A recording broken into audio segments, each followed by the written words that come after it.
এটি কি করতেছি জানেন আপু ভাইয়ারা? আপনারা কেমন আছেন গো? আপনারা আপু কি করতেছি দেখেন, এই যে সরা কচু আছে না, সিদ্ধ করে লইছি, এখন কসলাইয়া চেপকাই নিতেছি, এটা দিয়ে সরা কচুর ডাল। ওই যে চিংড়ি মাছ বাচ্চা রাখছি চালুরে, এই সবটি চিংড়ি মাছ দিমু, আর এটি ভালো করে আমি কসলাইয়ে নিই, আদা ভাঙ্গা করে ডালটা রান্না করবো। আর এই দিক দিয়ে দেখছেন নি কি করছি, কাঁচা মরিচ ফালি, হলুদ, একটু ধনিয়ার গুঁড়া, একটু মরিচের গুঁড়া, একটু লবণ দিয়ে একদম ভালো করে ভাজে একটু পানি দিয়ে কষাই নিতেছি। এখন আমি করবো কি জানেন নি, এখন একটু ডালটাকে একটু গাঢ় গাঢ় করে রান্নাটা করবো, এই বেশি পাতলা করবো না। আর আদা ভাঙ্গা ডালটা সেই মজা লাগে বেশি করে চিংড়ি মাছ দিয়া রান্না করলে।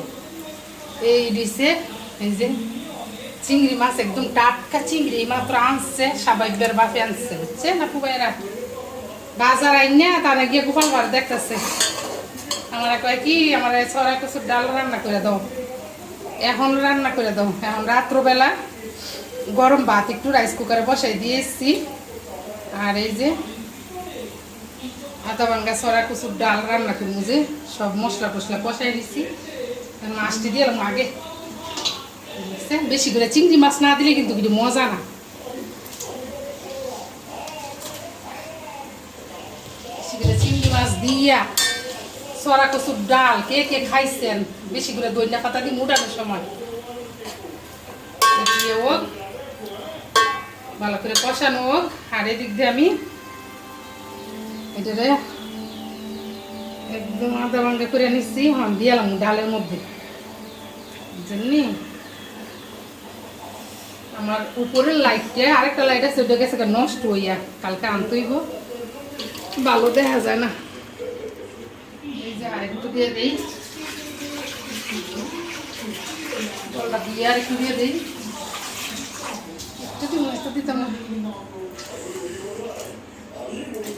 এই যে গাঢ় গাঢ় করে ডালটা রান্না করুন, এ বেশি পাতলাও না গাঢ়ও না, এরকম করে সরা কচুর ডাল কে কে খাইছেন, বেশি করে চিংড়ি মাছ দিয়া সব ময় মশলা কষাইয়া উঠানোর সময় শুধু ধনিয়া পাতাটা দিব বেশি করে, বুঝলি?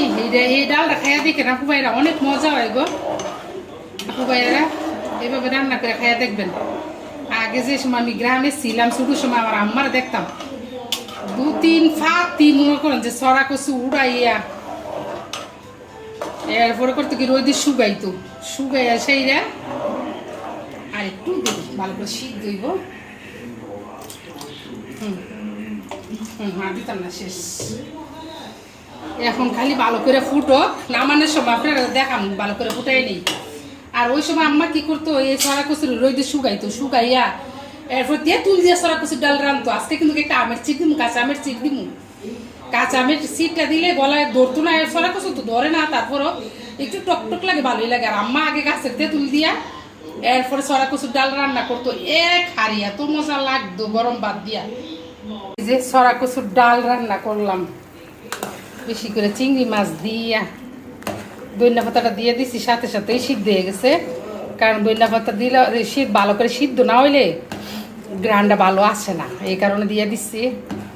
আর এই যে দেখেন আমার সরা কচুর ডালটা কেমন হয়েছে, এখনও কিন্তু হয় নাই, কারণ হচ্ছে কি জানেন, এক পিস কাঁচা আম দিব না, এই যে ফ্রিজে রেখে দিয়েছিলাম ডিপে, এখন বার করছি একদম বরফ, সে না পুবাইয়ার এক পিস কাঁচা আম দিয়ে দিলাম।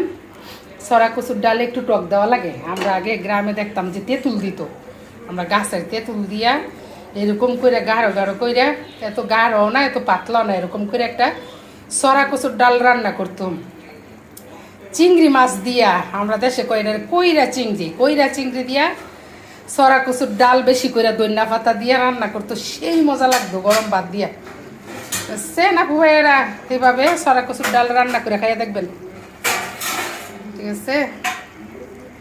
একটু ভালো করে ফুটলে নামাই নিব। এই যে আম সিদ্ধ হয়ে গেছে, এখন নামাই নিব, রান্না শেষ।